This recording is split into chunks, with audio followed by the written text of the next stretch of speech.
foundation is strong because Jehovah built it. You can feel the spirit and positive energy. Questions asked comfortably like you're talking with family. Get ready to settle in. Wait for the show to begin. Invite a couple of friends. It's time for Unhinged. Introduce to you Get You Home Towing, a family company with the sole purpose to get you home. Whether you need roadside assistance or transport services, we have a flatbed big enough to transport any vehicle to its destination. Our offer to you is our gratitude and great service at a much cheaper price. We are also open to transport through long distances. If you need us, all you have to do is call that number. I'll see you soon.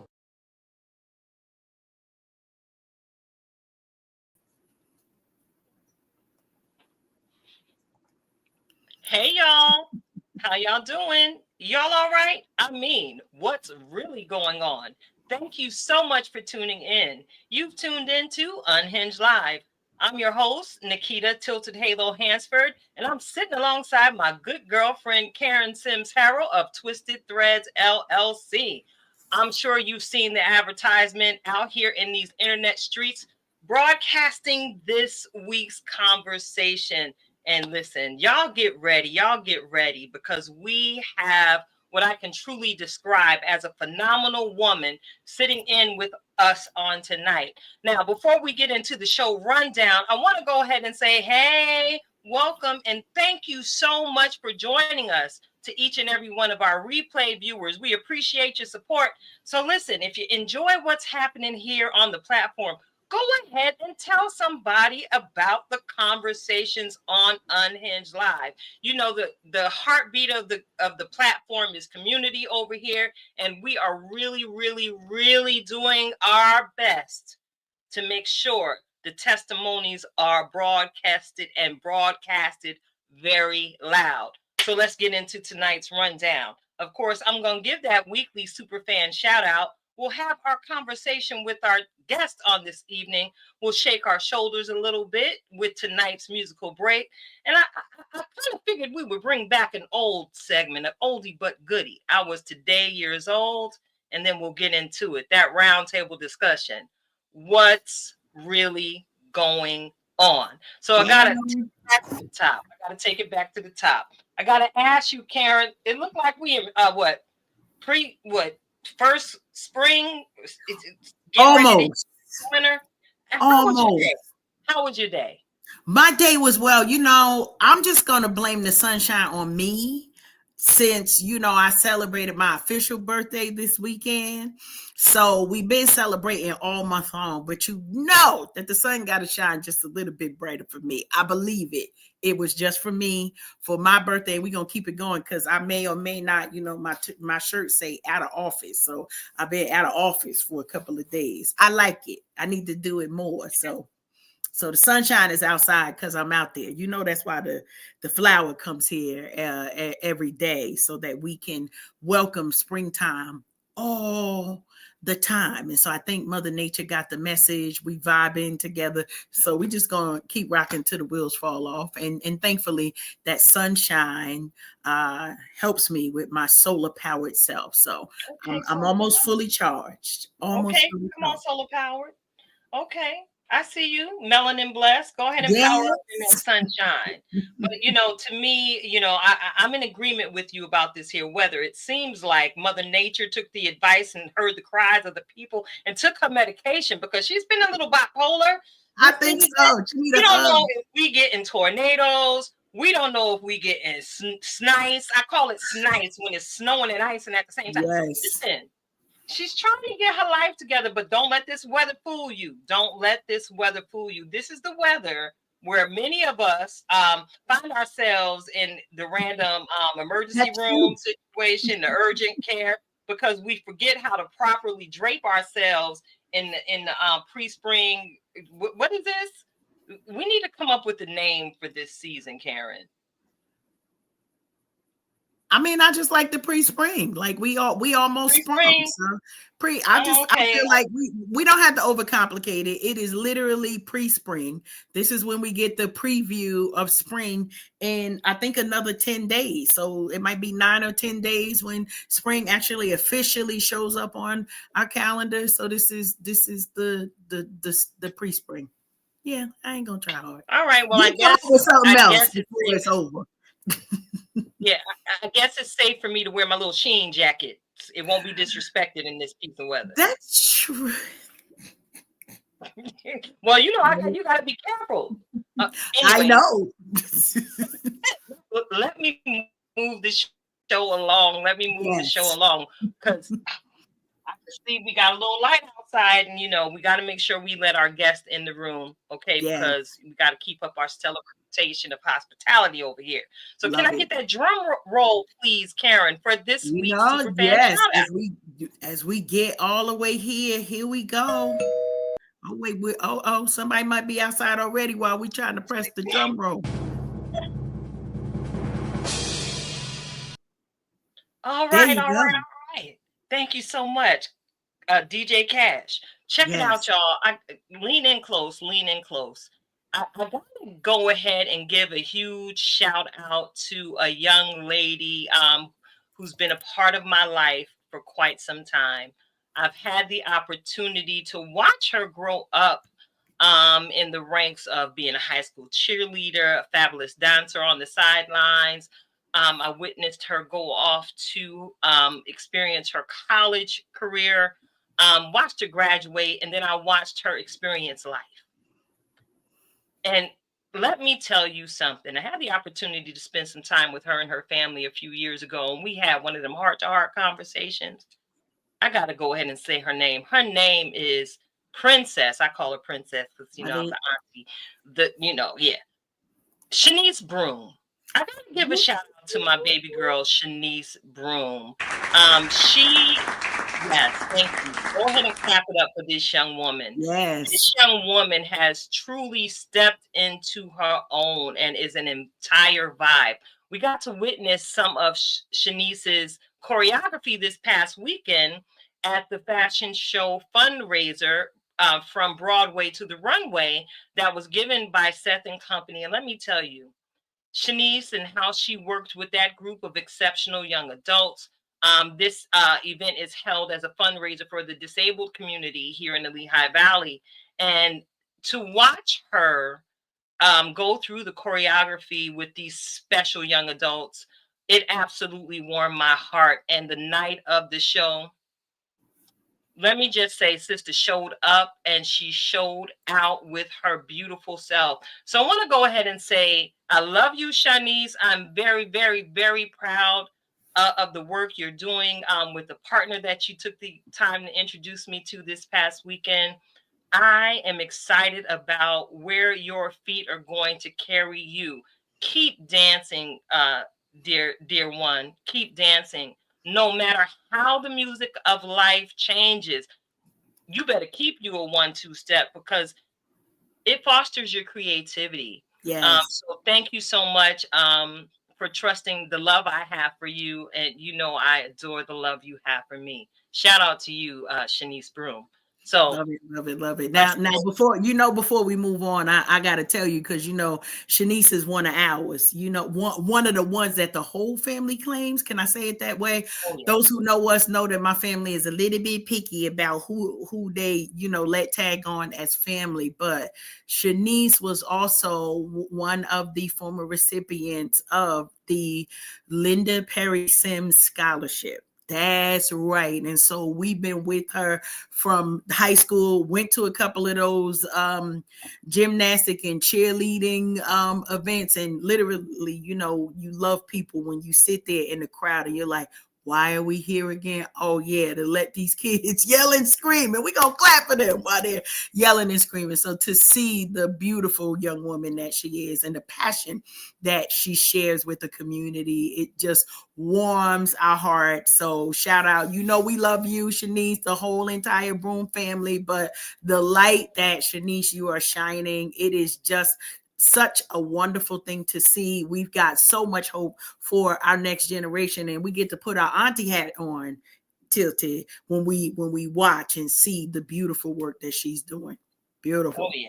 Yeah, to be an auntie is a beautiful transition. Oh yeah, especially when you were auntie that got a little cash. Ooh. Got a little cash. Okay. So check it out. Let's get into it. Let's get into it. I had the amazing opportunity to meet tonight's guest at the networking event that was recently held by our sister in the craft, Brianna Ofosu. And I promise you, it was like I could have stood there and spoke with this woman all night, because even before I knew a portion of her story, I just knew she was somebody that I needed to talk to and that y'all needed to know. She is a doctor. She is a mother. She is a wife. I saw this the other day in the advertisement, because y'all know I'll be out here nosy in these internet streets. A memoirist. Get a little pinky in the air. Look at that. She's a memoirist. She's a blogger. She is everything. And I guess it's safe to say that she really is every woman. Go ahead and let her in, Karen. Yay. Welcome. Welcome. Hi. Hello, Welcome. beautiful. Welcome to Unhinged Live. Thank you so much for joining us. Thank you for having me. You're more than welcome. And I hope to have you back again soon, after you write your next project. So listen, we're going to go ahead and jump right into it. Is that all right with you? Yeah, of course.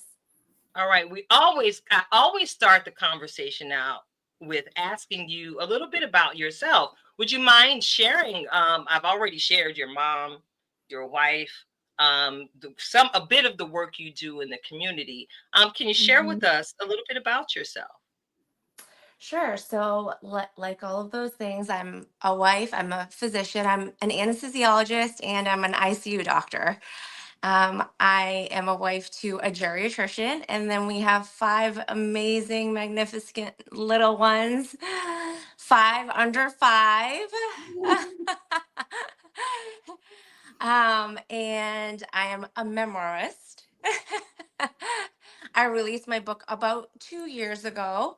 And it's a coming of age story, and it's a unique story about me growing up as the daughter of a notorious Vietnamese kingpin and a teenage immigrant mother from Vietnam, and our lives on the run, essentially. I'm also the vice president of a hospital in Orwigsburg. I'm the first female minority vice president to serve that position since that hospital opened. So I'm super proud of that, and I try to lead inclusivity and diversity at that hospital, and that I'm a blogger. Yes, I blog. My blog is called Mixed Feelings Mama. And it's about motherhood, because it's the hardest thing ever, the hardest and most beautiful thing ever. But it's complicated, and you're constantly evolving. And my way of coping with that is writing about it, because I'm not sure society paints an accurate picture of what it's like to be a mother, a working mother, especially in this day and age. So I write it to decompress and hopefully let other mothers understand that it's not always rainbows and butterflies, and that's totally fine. I love that part. I love what you I say, Felicia. Yeah, with the it's not always rainbows and butterflies, right? Because we have mothers of every flavor. That's how I'm gonna say it. Who us between the two of us. So I am a mother of 5. So when you said that 5 for under 5, it like took me back literally 30 years, and it's like, oh my goodness. But you will survive. right? And you will thrive. And then you got wonderful stories. And so I love that you've got a platform where you're able to talk about motherhood and all of that. And so, Keita, you know how I get when I start crushing on all of the details. So I'm gonna let you ask the question before I dig all the way in, because we may go somewhere very. Grab your passports, y'all. Y'all know how I say. You never know where we're gonna end up when we start these conversations. Good stuff.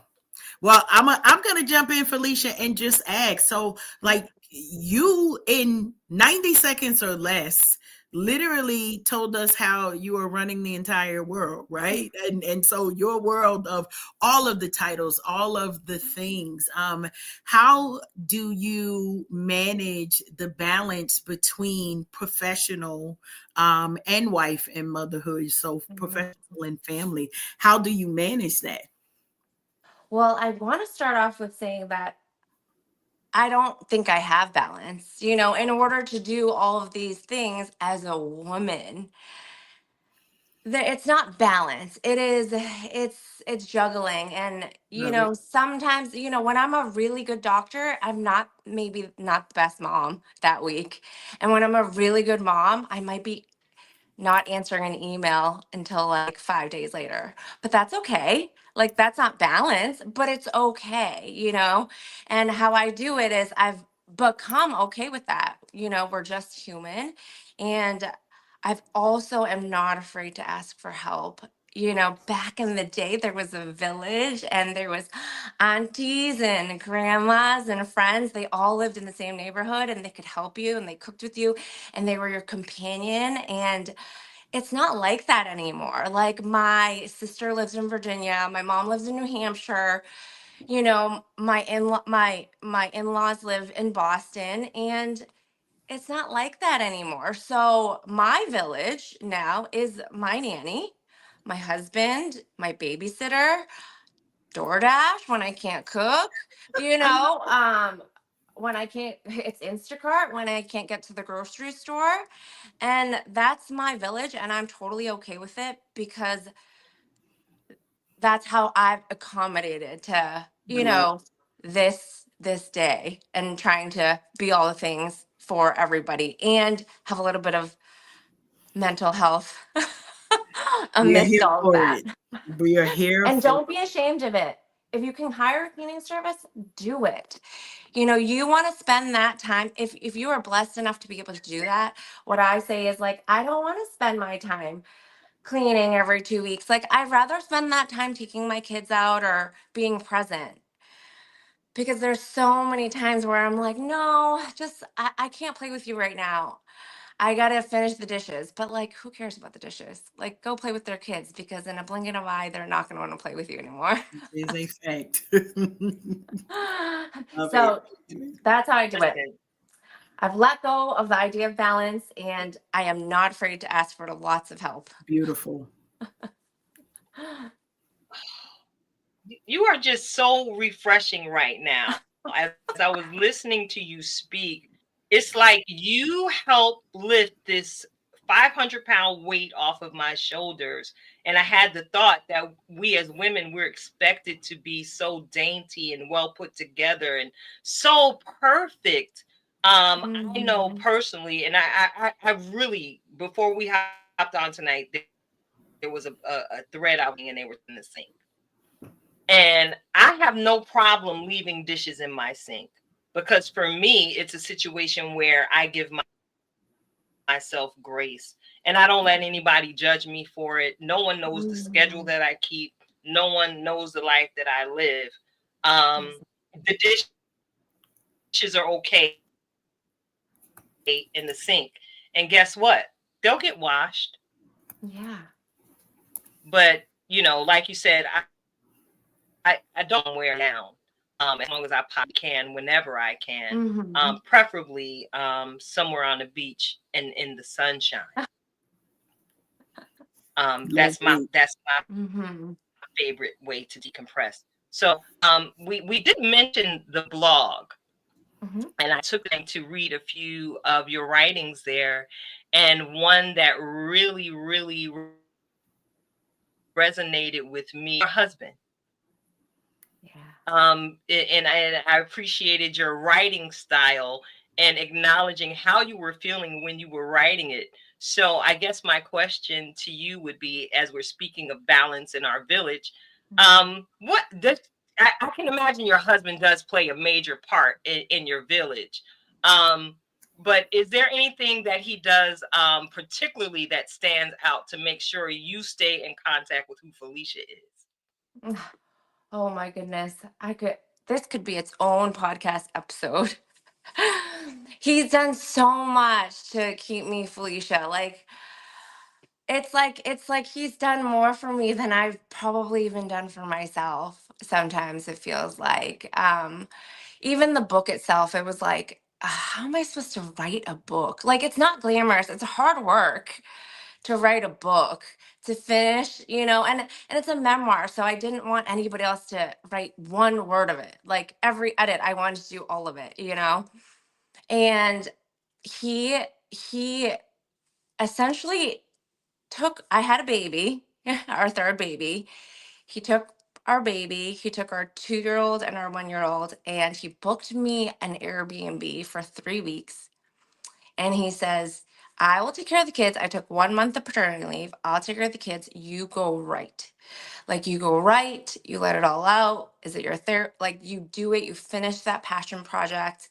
Um, you deserve that uninterrupted space and momentum to be creative.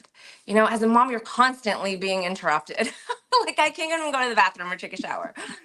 So he did that for me. This book wouldn't even exist without him. I don't know any other I don't know any other family that's even had a story close to that. And the crazy thing is I was like, are you sure? It was his idea, 100%. 100%. I never even thought that was a possibility, but like what I have learned from my husband is that he makes all things possible, and that's like 100% because he loves me so much. I'm like so lucky. Beautiful. And the abiding love you have for him absolutely comes through in how you wrote about him. Mhm. Speaking of the writing, the title of your book is Spirit of a Hummingbird. And Mhm. I listen, I was talking to your book, girl, as I was reading it. Like, what? Mhm. What now? Okay. And as I was reading it, first of all, the words that I was reading did not match the person that's sitting before us now.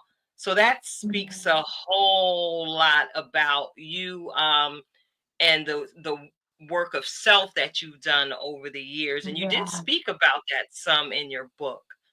Can you give Mhm. our listeners a brief synopsis of what was one of my favorite parts of the book when y'all really started running? Y'all really started running. I believe you were around the age of 7. Um, Mhm. I can imagine that that's where you hold the most memories, or would begin to hold the most memories. What Yeah. was like for you? This book, girl, it's amazing. Oh, thank you so much. Yeah, around that. So the premise of the book is that my mom is a teenager. She immigrates from Vietnam by herself without her family, and she meets another Vietnamese immigrant, and she had been adopted by an American family and was given a lot of resources, but she was missing that sense of belonging. You know, so I think she like fell very deep in love with my dad, finds out he's a prominent gangster, and she gets pregnant with me, runs away with him, and she doesn't find out until later he's a gangster. He tells her that he runs a restaurant or something like that. And then of course it unfolds. Where it gets a little bit intense is that he gets arrested for armed robbery of a jewelry store in Chinatown, Boston, and they put him in prison. He's found guilty. They put him in prison. He escapes prison, and um, we go on the run. Like we he escapes prison and he's evading authorities. So initially, like you said, when I was a little bit younger, they thought it was a better idea to just leave me with his parents, my grandparents, and go on the run on their own. But when he continued to run, and at the same time, he wasn't laying low.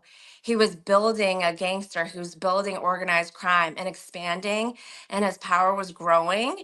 The surveillance just went higher and higher. And eventually, they had to take me with them. My mom wasn't going to leave me with his parents forever. So they bring me with him, and we are going to Canada, coming back. I'm not really going to school. I'm switching schools. I don't really know what's going on because I didn't have friends. So I didn't really know what normal was supposed to look like. And I didn't stay put long enough where I could see like a schedule or routine or normalcy. So I knew I had like weird feelings, but I didn't know why because I didn't understand the situation.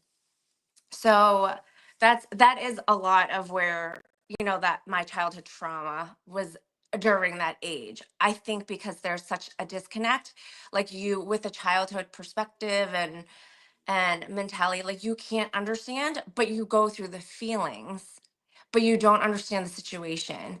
So it creates this trauma and like um yeah, I went through it. I went through it, and I don't think it wasn't until I was a woman, a grown woman, and I was realized like I can't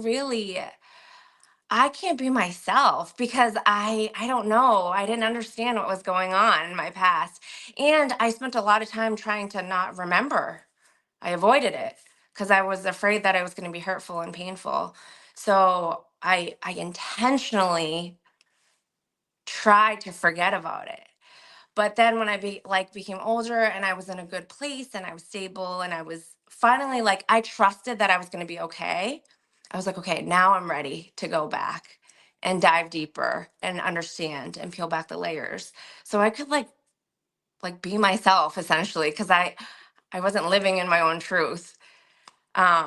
So yeah, there was a lot of craziness that transitioned to some more craziness, but good craziness. Yes, there was a lot going on in your young Mhm. life, Felicia, and Yeah. and you were just talking about peeling back the layers to find your true self. Hmm. Sister, I'm touching the screen because I can relate to you. Because I have a similar story, not necessarily living life on the run, but being a foster child and being moved from place to place and not having the stability. Again, Yeah. as you mentioned, having these emotions, feeling them, but not Yeah. necessarily knowing what to do with them. And then Hmm. finding Kita. As you were talking, I was like, wow, finding Felicia. Yeah. Finding Felicia has been a joy to from what I know of you to this point. Because we wouldn't be having this conversation if you didn't do the work, that Mhm. internal soul work that was required, to Mhm. just put pen to paper and write it all down. Yeah. Was there any particular moment that said, that was the pinnacle moment where you were like, hey, I've got to do this work? What was there any one thing that's made you just dive into it? I wouldn't say it was one thing, but I think I think what did happen was I was not good at being in relationships. And a lot of that when I look back and when I did my self-work, it's because my understanding of love, my father was abusive. He was verbally abusive, he was emotionally abusive. Wasn't the greatest father. He abandoned us. He cheated on my mom. And then he would say, "I love you." So my idea of love was so misconstrued, and it was playing into my relationships. And then when I met my husband, I was like, oh, I cannot mess this one up. I can't, like, I cannot risk losing this because I'm not willing to figure out why I'm like this. I'm difficult, or I don't know what it was.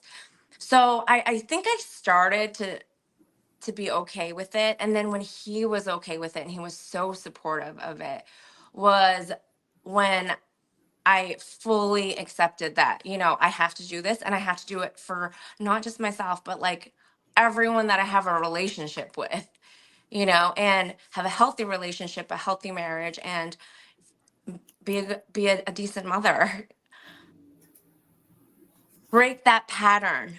Like, you have to break the pattern. Like, I had to break it for my kids, and I had to do it in a timely manner, not like when they're grown, like now, like when I was pregnant. Yes. So I think starting a family was definitely a huge, huge factor. Absolutely, absolutely, because we use the term here all the time. We are curse breakers over around these parts, and we Mhm. understand in order to break a generational curse, as we refer to it, you've Mhm. got to do the intentional work of changing yourself. I Mhm. was speaking with Karen earlier today, and I was making mention of, sometimes people find themselves in, these repeating cycles simply because they refuse to change their choice, if that makes any sense. Yeah. Um, we were talking about relationships. A lot of time we find that there are women walking around and they got a little tinge of anger with it when they're screaming, Mhm. I'm every woman and I don't need no man. But there are Yeah. some of us who translate that differently when we hear it, because we Mhm. recognize that it comes from a place of unresolved trauma. Yeah. Yeah, we've got to do that work of uprooting, like, why. The Yeah. simple journalism 101, right? The who, Mhm. the what, the when, the where, and the why. We want to Absolutely. get to the why, so that when we share our stories, they empower and they uplift, much like your story has done. Absolutely, for me, it's very inspiring and uplifting. And it's a reminder in writing for anybody who wants to read it that ain't nothing stopping you but you. Um, you Exactly. should have a shirt that says, Felicia, I am unstoppable. Um, yeah, I you love really it. should. I I, love it. I love it. I fell in love with the part of the book where you took the trip to Barcelona. Hmm. And you had a chance meeting with a woman who basically gave you the title of your book. Got Yeah, you. Yeah, I remember I asked you. I know. I said it would be very, very obvious. There it is. There it is, right there. She got me. She wanted to make sure I was reading the entire book to get to the answer. That's so funny. So uh, we know what the spirit of the hummingbird. Okay, can you share with us what the hummingbird, what the woman shared with you? There's a reason why I'm asking you to share that Okay. piece. What did she share with you about that hummingbird? So, this woman, she was like a street artist. She was drawing um, a hummingbird, and I asked her what she was drawing. She said a hummingbird, and she's like, "Do you?" And then she started to say like, "Who are you here with?" And I was there by myself, and she's like explaining me the meaning of hummingbird, how it represents like positivity and tenacity, and whatever you may be going through, the spirit of a hummingbird will guide you through it, you know, with joy and light. And that's exactly what the hummingbird symbolizes. Um, and just so fitting, I think, that moment for the title of this book. Hmm. So I wanted you to speak about the colorfulness that the hummingbird represents, of course, because you have five little minis. And can I ask you, do any of your children mimic the spirit of the hummingbird like you do? I think they all do. I think they all do. They're all so different, but they all have like this, they have this unstoppable energy, and they already have like this really, really awesome sense of confidence.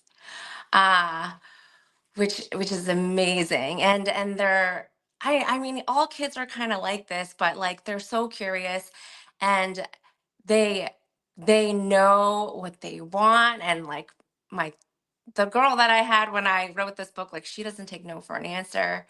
My oldest daughter, she knows that if she works hard, she'll be able to do anything. um my son is like, he is a walking like spirit of the hummingbird. Like he's just so joyful and like can make anyone feel better, and he lets things go so easily. It's like amazing. And he lets it go and he moves on, and he doesn't let anything ruin his day, which I love. That's definitely the spirit of the hummingbird. And then my 2-year old, she she thinks she can do what you can do, even though she's 2. She's independent, she's fierce, she's outspoken. And then Aaliyah, like my little one, my 9 month, we don't know too much, but all I know is she's the happiest baby ever. Like she doesn't fuss. She just rolls with the punches. She's easygoing, and like she fits right in. So they all have a piece of it. And it's a beautiful thing to watch.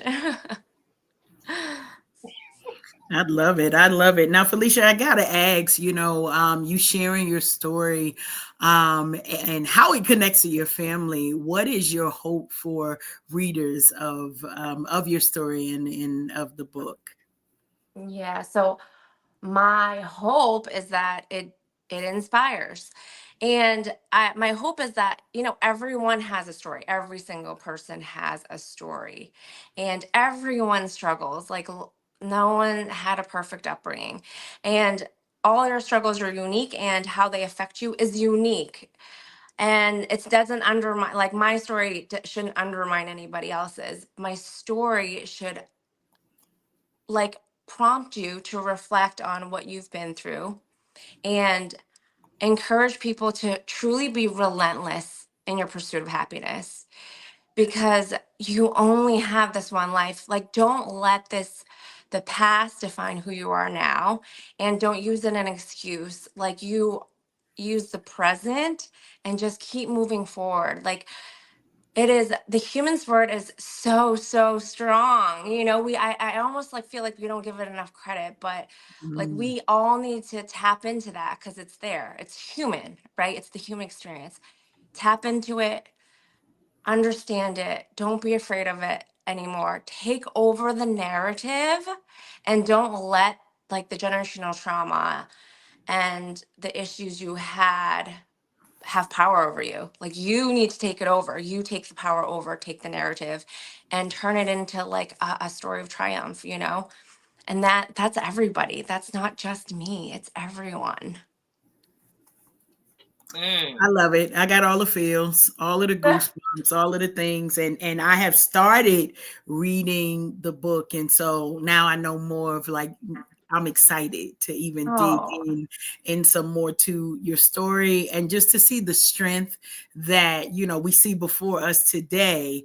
It just is miraculous as we're thinking about like such greats, such light, the love that you have. And Tilted, I and Felicia, I have to mention, because Tilted knows she is sort of like my unauthorized but certified sort of marriage counselor.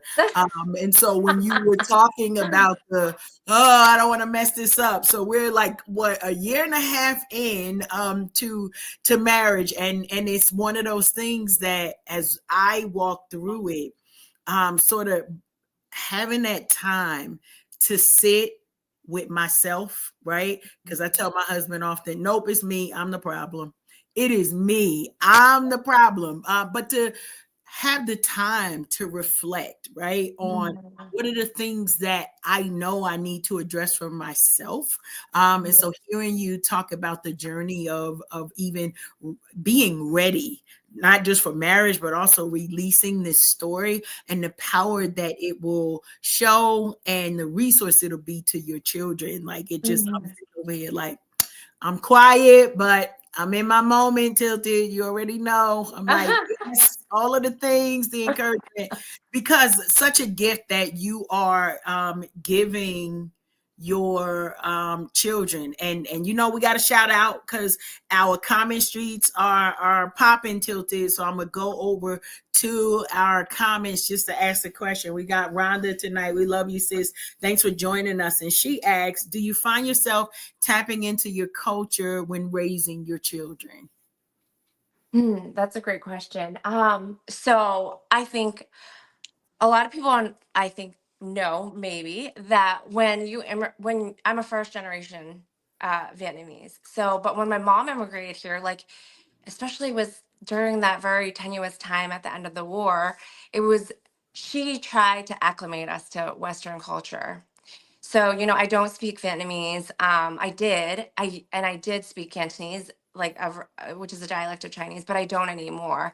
And I think a lot of that was because I was trying to acclimate and fit in and make my transition into Western culture as seamless as possible. We all have an American name and we all have an Asian name, and that's why, so that other people can pronounce our names, right? Mm, Um, so I do tap into the things that I think one, like we always celebrate Lunar New Year, and that's because we've done that when I was growing up.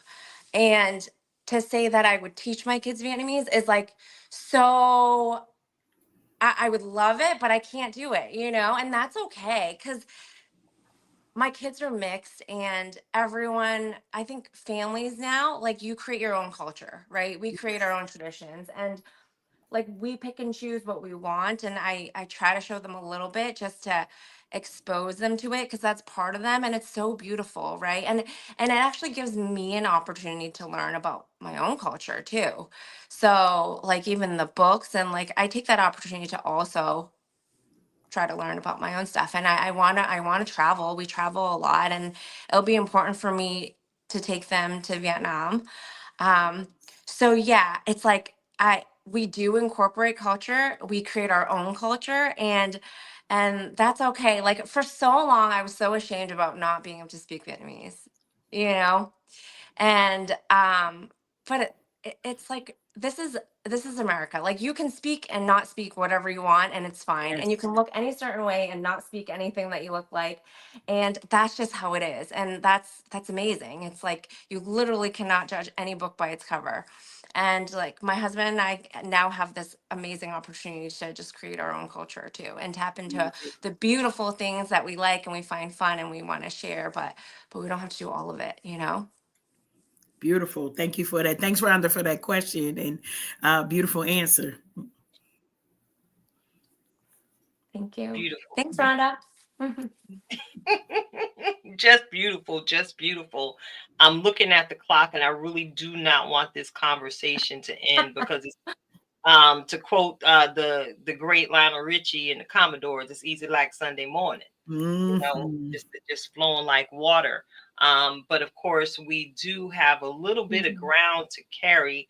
Much like yourself, Karen, I want to go ahead and acknowledge some of the people that are keeping it lit, popping in through the comment streets. Shout out to our girl Shelby Lawson of Lawson Yes. Accessories for showing love. Shout out to you. Thank you for showing us love in the comment street, sis.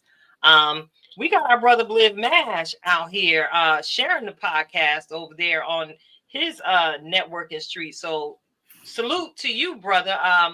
We're gonna have that on-screen mashup on next week. We see Miss Luxurious Seduction and our sister queen, the producer of our show intro, Miss Valerie Martin Higginbottom, uh, Yes. joining us on tonight. Thank you all so much for tuning in. Y'all are tuned in to Unhinged Live. It's your girl Tilted Halo, sitting alongside my good girlfriend Karen Sims Harrell of Twisted Threads LLC. And we are having a marvelous conversation with tonight's guest, Felicia Thai Heath, mom extraordinaire. Yeah. That's all I can say. Before we transition and get into our music break, where you get to watch Coach Karen turn into DJ Cash, I want to go ahead and ask you if you would mind sharing with our viewers and listeners how they can connect with you. Do you have email? Do you have the Facebook, the TikToks, the Instagrams? How can they connect with you? Oh, yes. I'm very active on Instagram. My handle is at Felicia.Heath_MD. I'm also on TikTok, Felicia Thai Heath, all one word. And you can reach out to me there and I will certainly respond to you. My blog is www.mixedfeelingsmama.com. And my book is everywhere, it can be found anywhere books are sold. Also available on Audible and Kindle. Yes, I did manage to find a copy of it in Spotify myself. I'm on the Audible train, so thank you for it. Can I say that? Thank you for that. You're welcome. So you hear that, y'all. For those of y'all who got a little bit of the ADHD, much like myself, I actually sat down and read the most of the book. But then life started lifing and the audio came in handy. So you heard it from Miss Felicia herself. You can get this book. Get this book, y'all. I don't know if you saw one of Sister Rhonda's earlier comments, but the movie. Yes, I girl, maybe that's just God speaking through me to you, Miss Felicia. You need to go ahead and do that documentary. Yes, the vision of the book is a movie, is the big screen. Because right now I feel like I've limited my audience to people that can read English. So if I want the influence to be global, it has to be in picture, big picture. Oh, yes. Yes. And just know that your sister in here at Unhinged Live will be praying with you that you gain access to every zip code and area code that God has for you. Because one of my favorite scriptures, you know, I'm a whole faith girl over here. My favorite scripture is Revelation 12:11. And it speaks of overcoming the adversary by sharing our testimonies. So thank you again for joining us tonight, Felicia, and sharing your testimony with the world. It is absolutely life-changing, empowering, and encouraging. Thank you. Thank you. Thank you so much for having me. No problem. We are fitting to get into it. Okay. Y'all know I'm a queen age or a woman of a certain age. I have to stretch a little bit because I've been in this chair after sitting in the chair for 7 hours all day. And we're about to get our shimmy shake on. I see headphones coming up. And did you just watch her transform, Felicia? She didn't transform. Yes, I did. She waving her hands in the air, just like she just don't care. Life of the party. Go ahead, take it away, DJ Cash. For sure. Listen, you all know that we do our best to try to come and share positivity across the airwaves. Tonight, we are celebrating with one of our tribe family, Bertie McKinney. We already know he just gives us awesome bangers, right? So this is one from his newest project, but I love it, Tilted, because you know what the title is? What's the title is, girl? Stand on business. We standing on business. And so tonight we want to bring that to you all. And you know, I'm gonna do my wicka and get us into the DJ set here. But the biggest thing is, Bertie, you know we love you. We always are looking to support. This is from his Mental Impact Project. And so we're gonna hear a little bit about what Bertie says about standing on business. Here we go.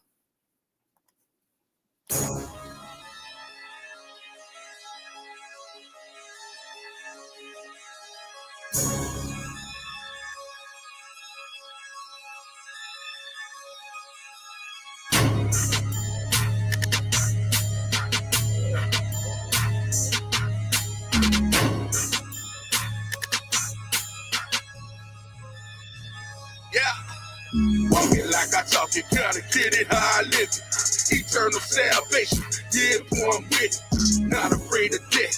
Jesus already did it. When it comes to his kingdom, I'ma stand on business. I'ma stand on the business. I'ma stand on the business. Yeah, I'ma stand strong. I'ma stand on the business. Stand on. I'ma stand on the business. Yeah, I'ma stand strong. Back up in these streets, I gotta seek the Lord. Be neither hot or cold, birdie, keep a torch. I let the truth be told when I speak the Lord. The goals will reach the soul, that's what I'm preaching for. The word is necessary, it can't be ignored. Time to study in the Bible's what I'm preaching for. The words of mystery that needs to be explored. I'm sold out for Christ, I gotta seek the more. Back outside and I'm gon' ride this life over king. I won't duck and I won't hide, I abide by the king. Stand 10 toes on his word, the truth what we bring. Going all in for the kingdom and rep for the team. Walking like I talk it, gotta get it how I live it. Eternal salvation, yeah, boy, I'm with it.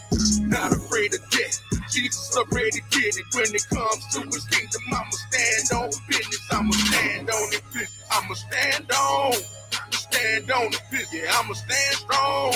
I'ma stand on the business. Stand on. I'ma stand on the business. Yeah, I'ma stand strong. I'm out here with these sharks, these streets are like an ocean.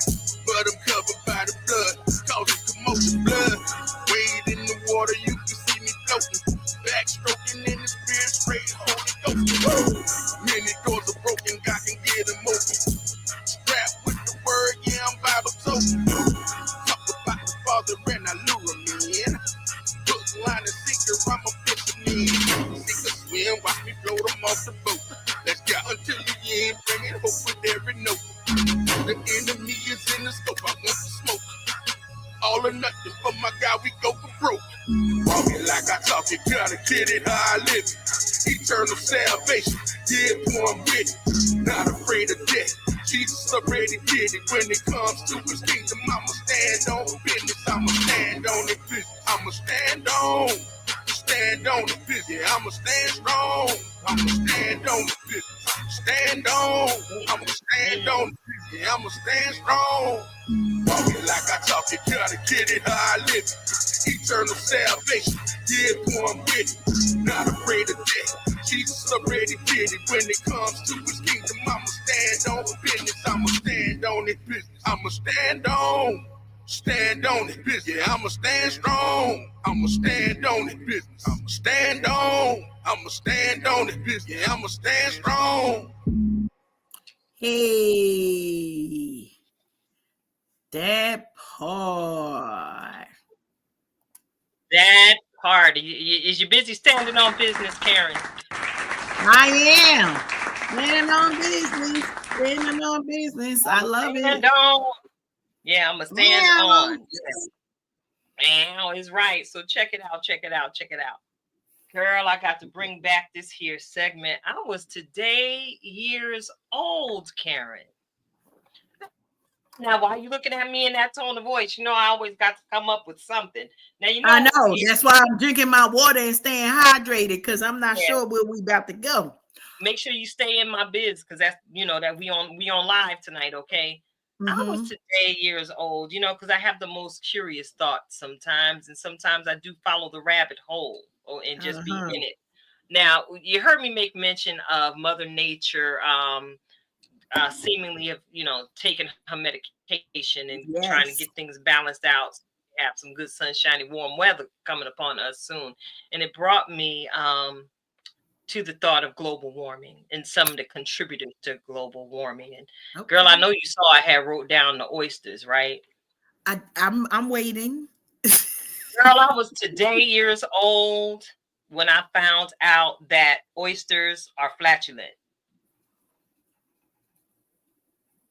Or that oysters actually fart. Did you know that? I did not know that. Well, I was today years old when I found out this foolishness. And I call it foolishness because, again, you just heard me talk about myself all on live StreamYard television. Listen, I was today years old when I found out that oysters actually fart. And I had to go further down the rabbit hole. Do you want to take this journey with me real quick, Karen? I don't think there's an exit, so I'll No, be you here. really can't go nowhere. You're stuck with me for at least another 35 minutes. Okay. All right. So, yeah, I notice I thought global warming and oyster farts. First of all, y'all be eating them things that poop at the oyster bar. They pooped, y'all. So what I found. I know. Okay. All right. I'm rolling with you, girl. I did not know that oysters they passed gas that way, but oysters and other shellfish can produce methane and dimethyl sulfide, which can contribute to smelly gas and climate change. All right. So I wonder. They say that oysters have been passing gas on the bottom of the sea for long before climate change was a thing. So if we now know that oysters pass gas, do you think shrimp do too? I'm gonna say yeah. I believe so. You believe so? Me. I believe that they do. It do had a little brown thing that we got. I'm just saying, we got to cut it and clean it, and I ain't really sure, Yeah, but yeah, I just kind of found that to be quite interesting. Similar to how we found out that bananas were actually considered a berry that one time on the show back in the day. Thank you for reminding me. That one I knew. This one, I'm not sure where we're going. So, or where we came from. Again, it was my thoughts on global warming, and I don't know why oysters popped into my mind. And since we are in the age of technology, we've got all of this artificial intelligence. I figured anything I want to know, we always invite our audience to take advantage of the Googleations and the different search engines. They got the Safari, they got the Edge, they got all of them there to help you get to the information you need to know and the information you may not necessarily need to know, like this foolery that I'm sharing with you all on tonight about. No nosy Rosie left behind. How about that? So if you think it, you can find out more about it. Exactly. And yeah, I don't know why I needed to know this information. I'm pretty sure I didn't need to know it, but I am informed. Hey, it's a conversation starter. It's a thing. It is. Now imagine what somebody else might discover should they go further down this rabbit hole than I did. I had to stop myself because, of course, we are hosting a guest on this evening, and I needed to make sure that I had my hind parts in here sooner rather than later. So I just popped up out the rabbit hole. Good job. Good job. Thank you. I'm proud of me, Karen. I'm proud of you too. Yeah. Sometimes I get there and I stay there. I try not to tell on you. I let you tell on yourself, but you're right. You're right. Hey, I know who I am. Yes. Knowing is half the battle. Yes, it is. G.I. Joe. What is that, Rhonda? You said you don't eat them, so you good? You don't eat the oysters? I don't eat oysters either, Rhonda. So something else that we have in common. Love you so much. But all y'all who eating the farting oysters, we support you. I'm saying, what would you do if you pulled up to the oyster bar if that was your thing? We say ignorance is bliss. We say ignorance is bliss. In this particular vein, I feel like we can insert that statement there because this is something I'm not going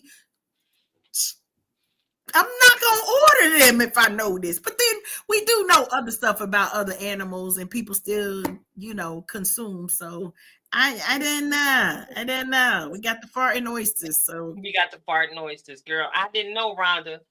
Y'all need to support my reason for not eating them because I really never had a reason. I'm just like, no, that's just not my thing. I don't care if they're oysters, Oscar, De La Rente, De La Hoya. I don't care what you do with them, Francisco. You can do whatever you want to do with them, oysters. You know where you gonna find them in when they in front of me, still in front of me. That's where you go find them. So no longer cold, but lukewarm on your plate, just there.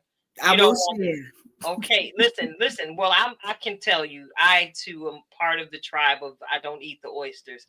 Someone thought something was wrong with me because I'm like, first of all, what is it?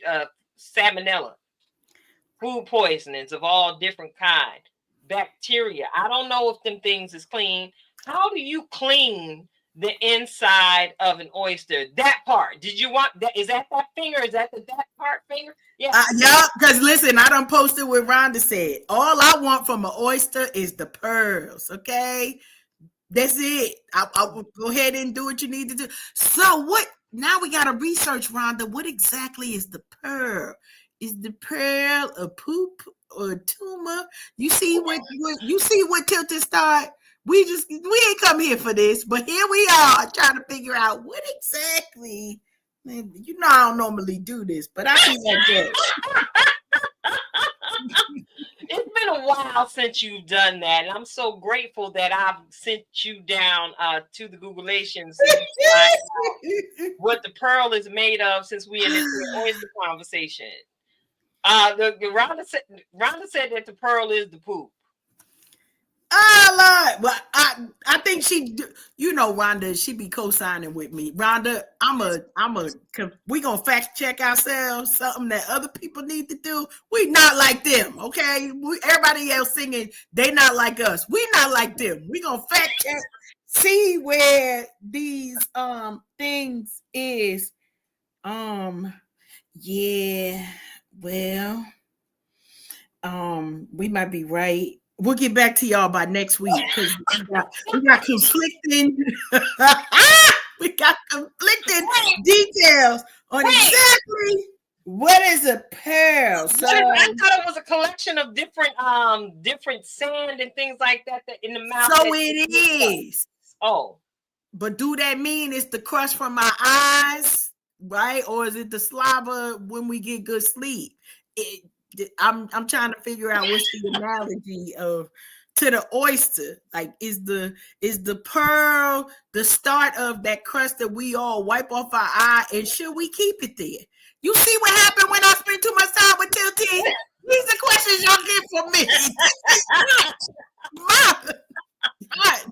Do I need to put my pearls in some bleach and disinfect them just in case? I don't know.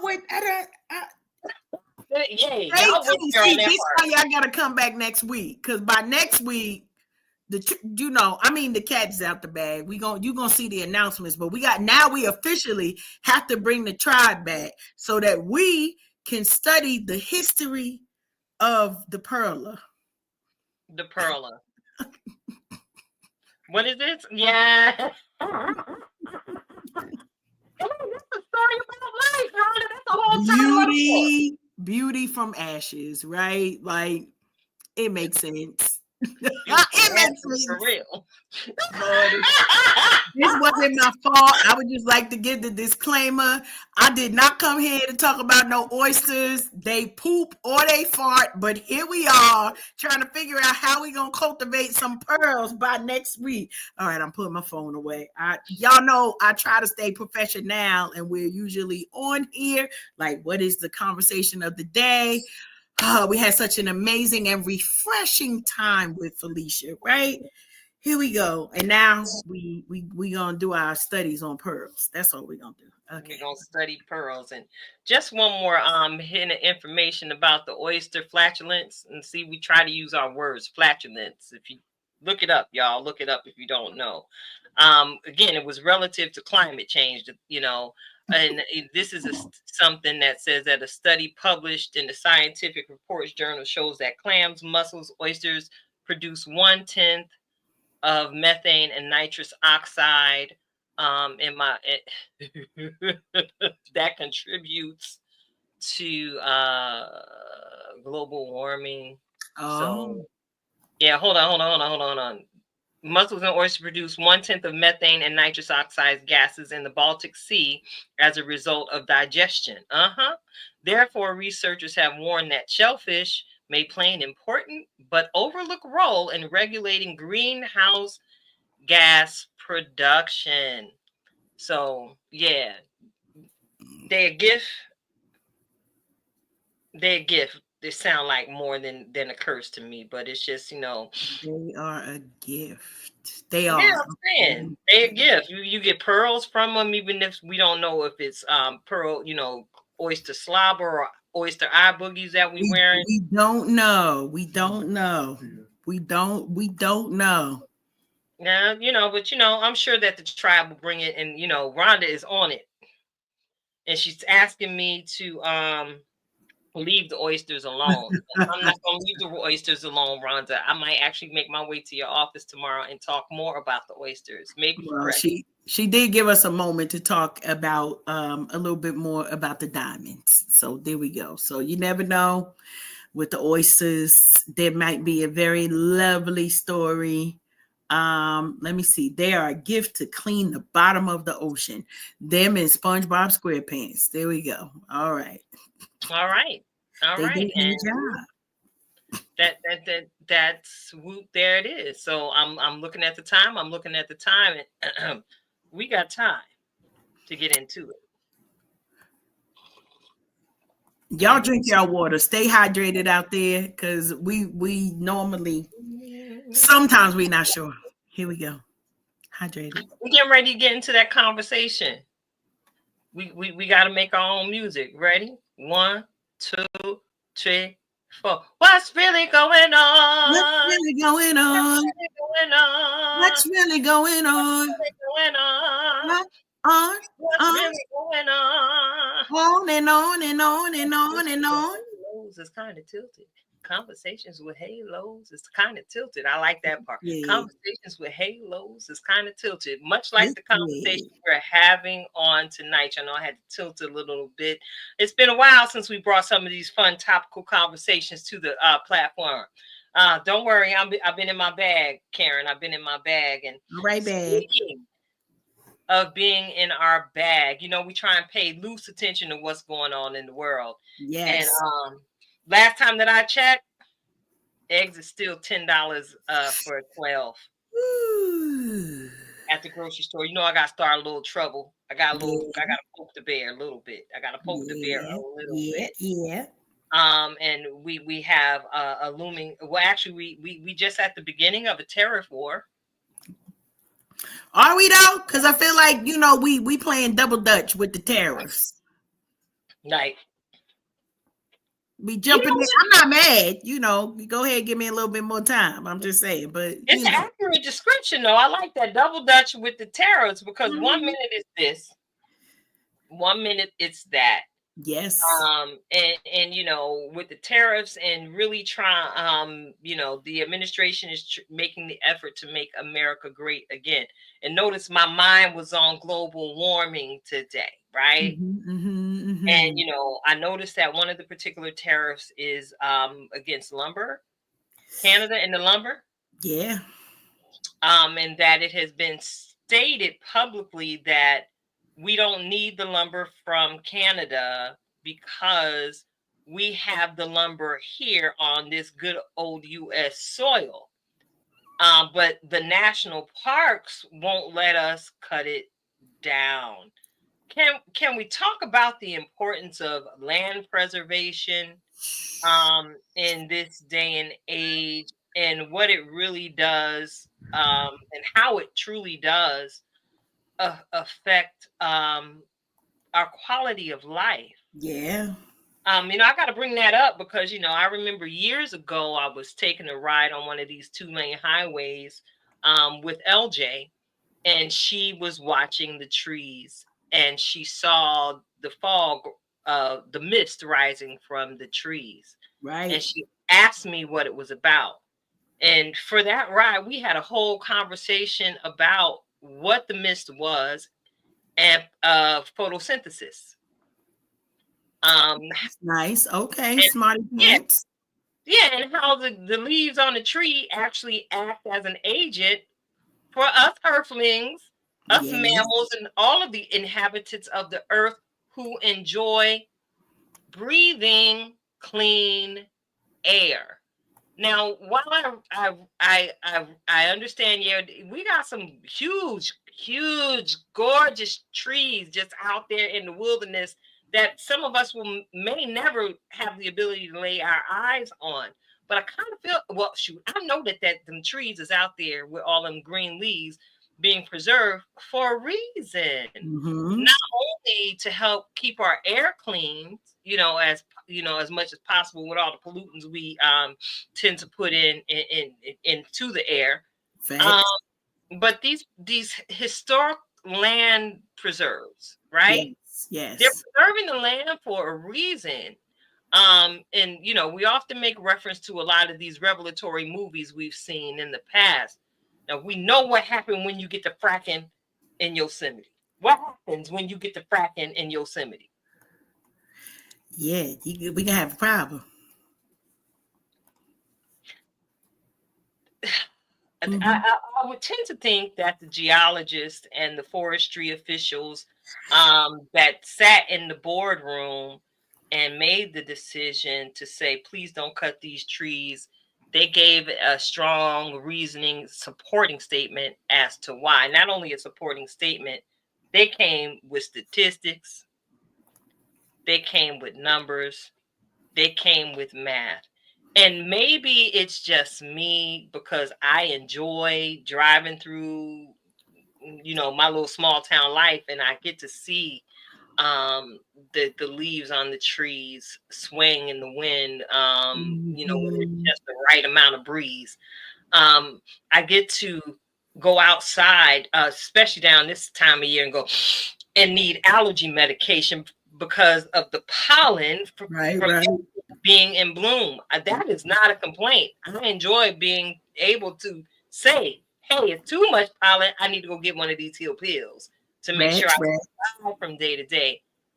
What's really going on with us not showing Mother Nature the respect she is due?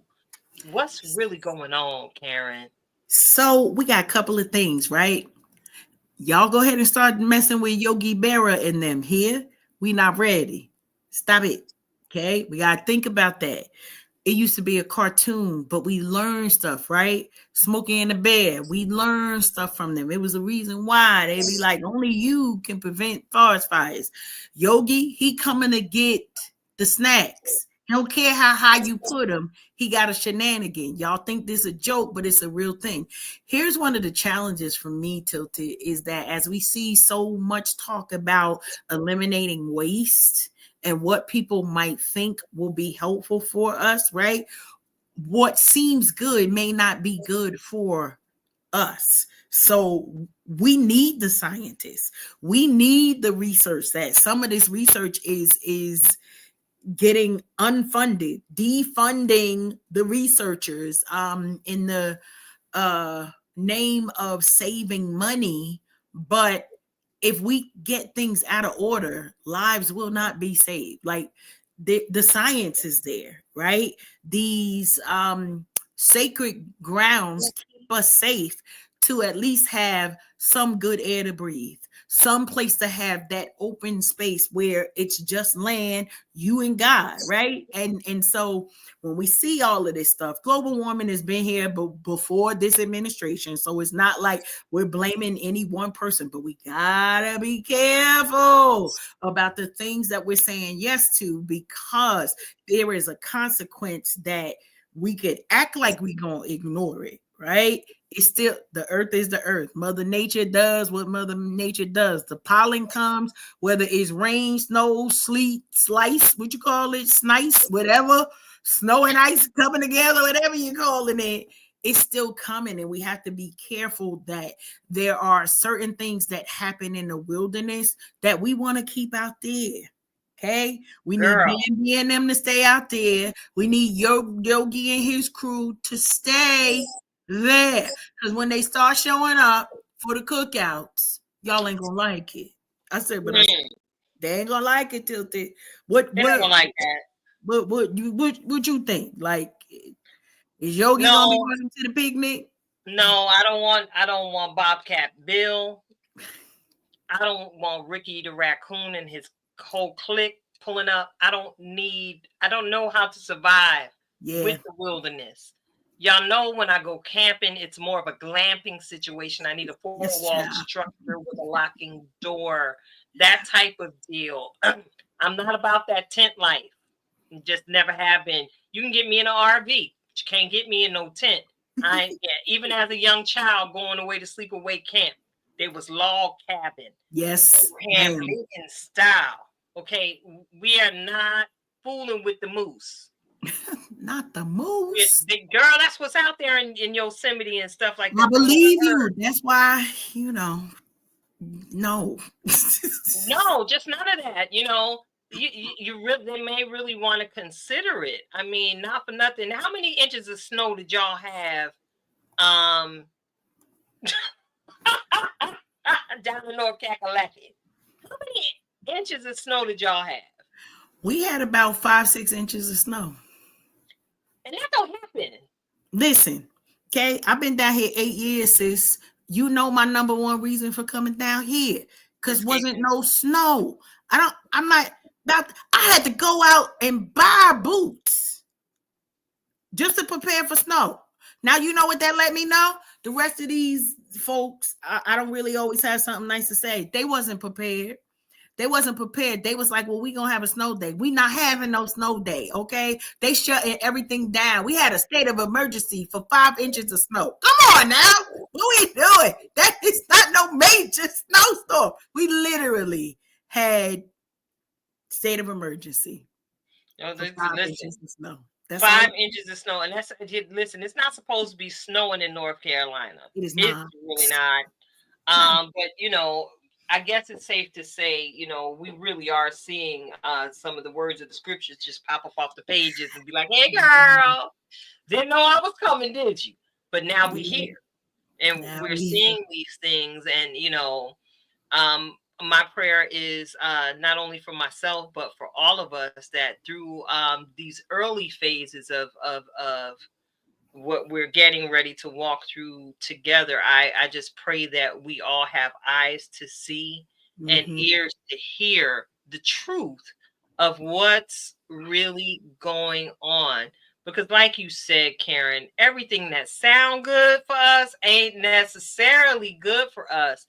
And, I'm curious to know, because, we are some wasteful consumers here in this country. Can I just put it to you? Yeah. We some wasteful consumers, and sometimes we'll build a thing and we'll not like it, and then we'll just decide to destroy it and build it back up again. So I wonder how many trees is finna be left, that were not genetically engineered with some, genetic growth hormone to make the trees grow faster. We trying to find the grapes with the seeds in them down here, so I don't know what to tell you. Girl, I just be having these questions like, well, if y'all cut down all the trees and you trim them down, and you're making pencils and you're making desks and you're making houses and jewelry box and toys for the children, if that's what you into, hey, all this stuff is made out of wood. The houses that are being thrown up, copy and paste style, they still have wood frame structures. We do. So Wait, I know. It's my new favorite sound. A lot of times when I have no words, I got nothing. But it says so much with so little. It says so much. And maybe that's because I'm one of those folks that like hiking in the middle of all them trees. Maybe it's that. Yeah. But I wonder what this society would look like. We've seen glimpses again in these wonderful movies. What was it? Mad Max Beyond Thunderdome? Yes. That was one of the early foretellings of things to come. if we're not careful and we, continue to just head straight down this path that we are on as a global society, because it's not just here in the United States, but my focal point is the United States, because all of these trees is right around the corner. Yes. But it goes deeper. It goes deeper. So we got to be careful about the decisions that we're making for today, because they're affecting somebody's tomorrow. And yeah, this is not a joke. It's no joke at all. I mean, it really is. We're at a point in our lives where we really do need to sit and take the opportunity to determine what it is that we really need, as opposed to grafting over the things that we want. With so many different people losing their jobs unexpectedly and suddenly with no severance packages, we made mention of the village. We're going to keep making mention of the village as we walk through this season together. Check on your village. Yes. Somebody in your village may have a skill that you can benefit from. Absolutely. Somebody in your village might be able to pop online and host a private little cooking class to teach you how to make some delicious zucchini bread, Rhonda. I'm sorry. Somebody in your village may be able to help write out a step-by-step guide to help you achieve your goals. Coach Cash. Somebody in your village might be able to, bless you with some of the nail care get rights at a nominal cost, and yet still make a profit. Marisol Cologne. So yeah, I'm making mention of the people within our village that already have so many gifts in their baskets to share. Please, ma'am, please, sir, take the opportunity to think about what your contribution to your village can be in this season. We're grateful for the people who are saying, "Hey, I got eggs. Come on over here and buy them for a cheap price." We're grateful for the people who are opening up their consignment shops and their thrift stores, where some of us may need a frock or two to go somewhere and be fancy. We could still be fancy on a budget. These are ways that we can contribute to our society. Some of you may be masons out there, some plumbers, some HVAC people. Listen, we do understand that everybody got to eat to live. We do understand that everybody got to eat to live. But perhaps, and we made mention of this earlier today, Karen, maybe you can tithe a portion of your talent to someone in need in your community. Ooh.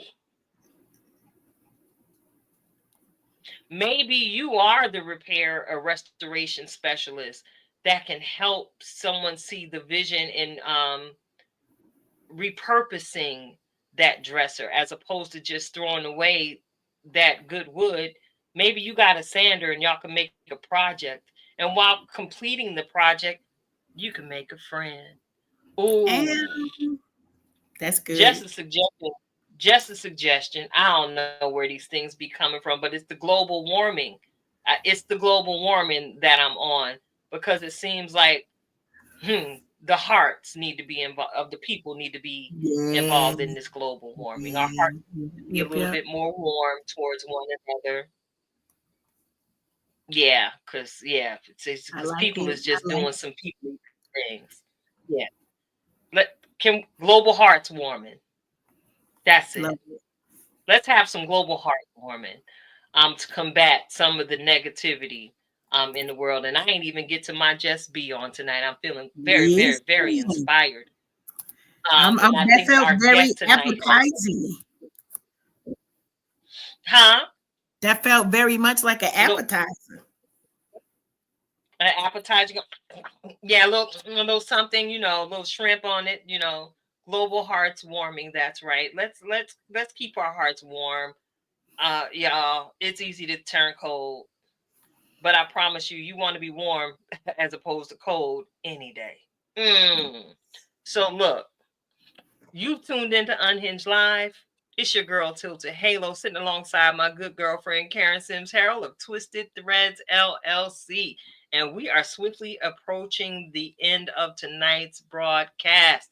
So you said that I gave a bit of an appetizer. So maybe I threw out the appetizer in preparation for this hearty meal that you fixing to feed us, Karen. Coach Karen. Yeah. Yeah, with this week's reflections of purpose. So, I got a special garnishment and I hope it's suitable for tonight's meal. Look, it's some honey balsamic dressing. I would put it up, but the manufacturer, look, you can see the back. Not the front. They ain't giving me no check to sell their product. Yeah. I'll put something on this word. So Coach Cash. Yes. Go ahead. Take it away with this week's reflection of purpose. Love it. Love it.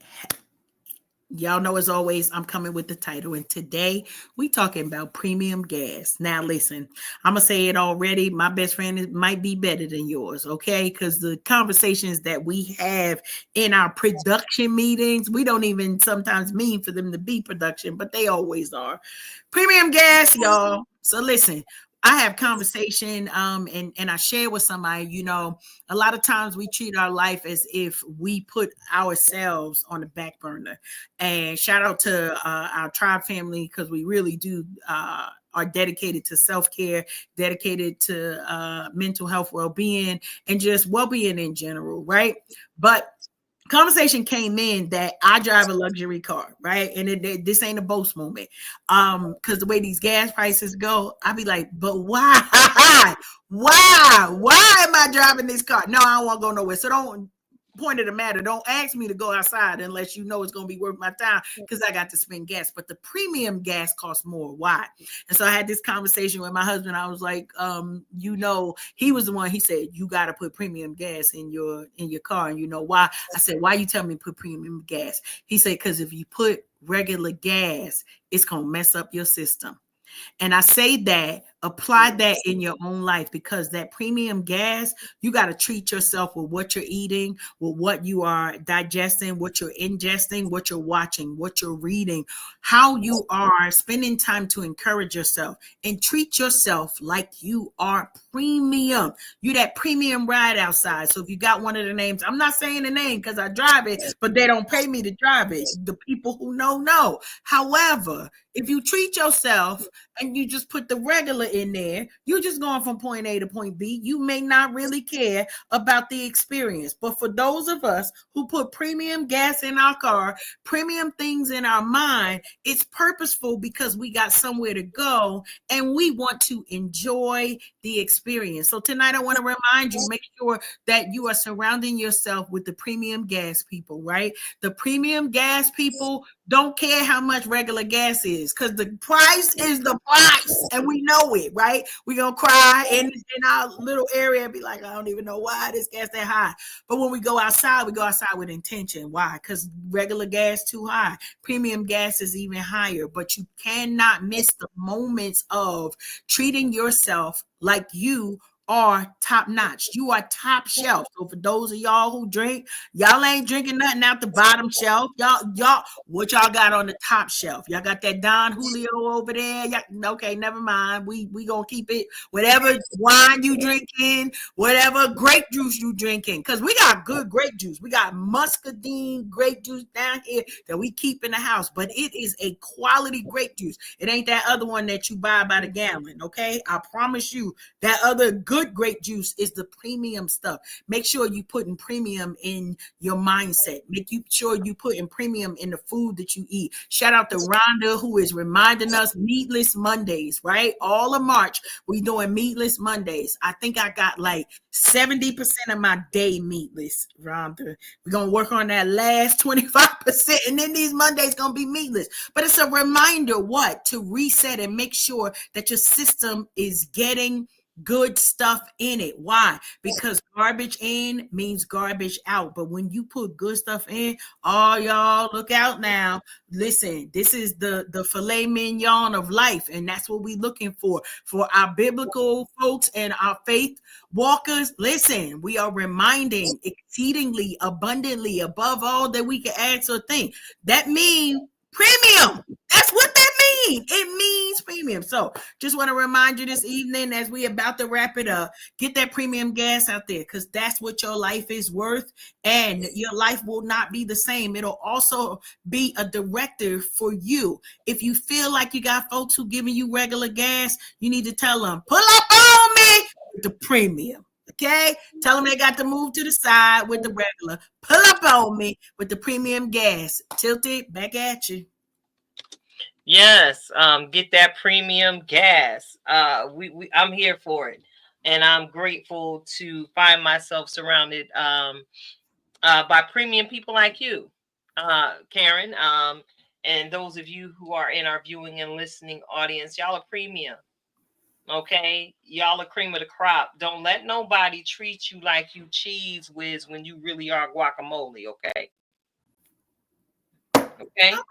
Don't let nobody treat you like you cheese whiz when you really are guacamole. I felt that. Yeah, I said what I said. So yeah, looking at the clock, and I gotta give y'all a Just Be outro, and because we're doing a lot of soul nourishing on tonight. And as I was sitting there, I was thinking just be, but this week I got to encourage y'all to just be careful, and I got to take it there. Oh, be careful, little eyes, what you see. Oh, be careful, little ears, what you hear. Oh, be careful, little heart, mouth, what you say. Because out of the abundance of the heart does the mouth speak. And all of those orifices I made mention of are different entry points for information into your soul space, your spirit space. So when I encourage you to be careful, little eyes, what you see, stop scrolling, log off. Oh, be careful, little ears, what you hear. Turn that TV off. Turn on some worship music. Turn on the cha-cha slide. What is the new one? The boots on the ground. Listen, turn on some music and dance. Turn off that negative conversation. You ain't always got to be up on the latest think piece panel on whatever news affiliate you choose. You ain't always got to be up on that. Turn that foolishness off and turn on some joy. And be careful. Because again, what you say, because you don't know what your brother or your sister sitting alongside you might be walking through. Some of us are masterful at putting on that mask of a smile so we can face the world courageously day after day. But you don't know the tears that are cried when people get home behind closed doors. You don't know who legitimately just got that pink slip from the federal government. So make sure you do your best to allow your words to drip honey when you encounter people that you know, and even those who are strangers. But even in that, allow yourself to be human. Because we're flawed, and none of us are going to get this right, and none of us are going to get this perfect and knock it out the park every single day. Just be mindful that after you're careful and you actually make the mistake and you stumble and fall, just be mindful to give yourself the same grace that you would expect to receive from others. So just be. It's your girl, Tilted Halo. And I'm sitting alongside my good girlfriend, Karen Sims Harrell of Twisted Threads LLC. She the master life coach, y'all. I'm just taking notes. I'm trying to be like my younger sister when I grow up. If that make any sense. Karen, it's been an awesome show. Yes, very awesome. And y'all go on and get that book there. Yes. Spirit of a Hummingbird by Felicia Thai Heath. I reverence her as doctor because she came through a lot and she worked hard to get that doctor in front of her name. I celebrate all the alphabets. Love it. Absolutely beautiful soul. Yes. Absolutely great and easy read, y'all. and even easier to listen to on Audible, because guess what? Felicia narrated her own book in the audio space. So you get to hear more of her lovely voice. And make sure, if you can and if you will, and you find it not robbery, go over there to her social medias and keep up with what she got going on over there, because she is extremely creative. All right. So, all right, Karen, I guess we finna log off of this here thing. I think so. All right, y'all. Did we say that the tribe was going to be back next week? Next week. Tribe going to be in the building. Y'all already know. Get your snacks. Yeah. Get your concoctions. Get your people. It's Unhinged Live, and we out.